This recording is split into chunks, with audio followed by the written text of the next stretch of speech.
വലിയ ബന്ധങ്ങൾക്ക് ചെറിയ തുടക്കം. Osra golden diamonds. Believe in purity. Perinthalmanna road, Pattambi.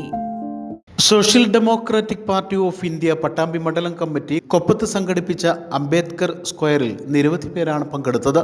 ഭരണഘടനയാണ് ഇന്ത്യയുടെ ആത്മാവ് എന്ന സന്ദേശമുയർത്തിയാണ് പരിപാടി സംഘടിപ്പിച്ചത്.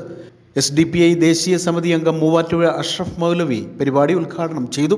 ഭരണഘടന വിഭാവനം ചെയ്യുന്ന തുല്യനീതിയും സാമ്പത്തിക സാമൂഹിക സ്ഥിതി സമത്വവും ഭരണകൂടങ്ങൾ തന്നെ ആസൂത്രിതമായി ഇല്ലായ്മ ചെയ്തുകൊണ്ടിരിക്കുന്ന ഇന്നത്തെ സാഹചര്യത്തിൽ ജനങ്ങൾ ഭരണഘടനയെ ചേർത്ത് പിടിക്കേണ്ടത് അനിവാര്യമാണെന്ന് അദ്ദേഹം ഓർമ്മപ്പെടുത്തി.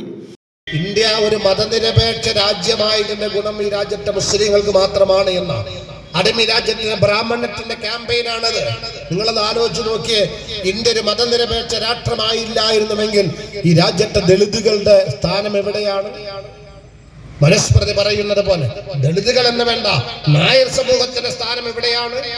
കേരളത്തിൽ അവരുടെ സ്ഥിതി എന്തായിരുന്നു? ഈഴവ സമുദായത്തിന്റെ സ്ഥിതി എന്തായിരുന്നു? രാജ്യത്തിന്റെ ഭൂരിപക്ഷത്തിന്റെ സ്ഥിതി എന്തായിരുന്നു?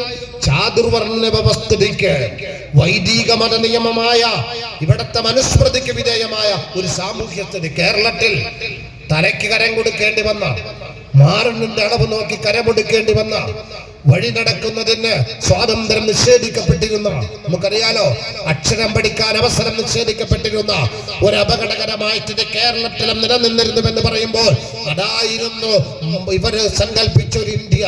അതിൽ നിന്ന് മാറി ഇന്ത്യ മഹാരാജ്യം ചാതുർവർണ്ണത്തെ ഉപേക്ഷിച്ചുകൊണ്ട് മതനിരപേക്ഷമായി എന്ന് പറഞ്ഞപ്പോൾ ഈ രാജ്യത്തെല്ലാവർക്കും അക്ഷരം പഠിക്കാം, ഈ രാജ്യത്തെല്ലാവർക്കും ആരാധിക്കാം, ആവശ്യമില്ലാത്തവർക്ക് ആരാധിക്കാതിരിക്കാം, വിശ്വസിക്കാതിരിക്കാം, സഞ്ചരിക്കാം, ആവിഷ്കരിക്കാതിരിക്കാം, അനുവർത്തിക്കാതിരിക്കാം. അത്തരത്തിലൊരു തുല്യതയാണ് ഈ രാജ്യത്തിന്റെ സർവ്വ ജനവിഭാഗങ്ങൾക്കും മതം നിരപേക്ഷതയോടെ നേടാൻ സാധ്യമായിട്ടുള്ളത്. ഭരണഘടന ദുർബലപ്പെടുമ്പോൾ രാജ്യം നേടിയെടുത്ത സ്വാതന്ത്ര്യവും പൗരാവകാശങ്ങളും നഷ്ടപ്പെടുമെന്നും ഇത്തരം ഒരു സാഹചര്യം ഉണ്ടാവാതിരിക്കാൻ ഓരോ പൗരനും ഭരണഘടന നിലനിൽക്കാൻ ആവശ്യമായ സമര പോരാട്ടത്തിൽ രംഗത്തിറങ്ങണമെന്നും അദ്ദേഹം ആവശ്യപ്പെട്ടു. പരിപാടിയിൽ SDPI നിയോജക മണ്ഡലം പ്രസിഡന്റ് അഫ്സൽ നടുവട്ടം അധ്യക്ഷത വഹിച്ചു.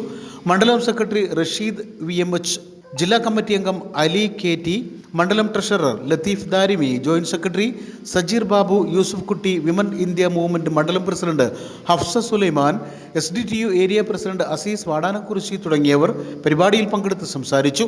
News bureau, Koppam.